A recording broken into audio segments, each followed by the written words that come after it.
જગત નિર્ગુણ ક્યારે થાય? પ્રશ્નના જવાબ માટે સાંભળો સાગર કથા 31 મે 2024ના અમૃત બિંદુ. વક્તા પરમ પૂજ્ય સદગુરુ શ્રી રામકૃષ્ણદાસજી સ્વામી.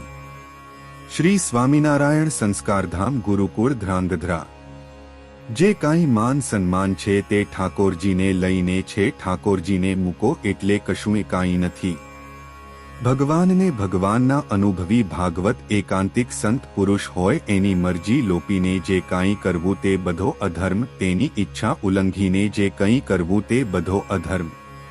અંત સમયે એક જ વાર સ્વામિનારાયણ એવા નામનું ઉચ્ચારણ થઈ જાય તો બધા જ પાપ બળીને ભસ્મ થઈ જાય અને તે આત્મા બ્રહ્મ મહોલ વિશે જઈને નિવાસ કરે.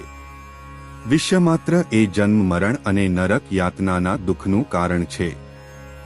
ઇન્દ્રિયો, અંતકરણ અને વૃત્તિને દીક્ષિત બનાવવા જોઈએ તો જગત નિર્ગુણ થઈ જાય. દ્રષ્ટિ અને વૃત્તિનું રૂપાંતર કરવું અને ભગવાન સાથે તે જોડવી.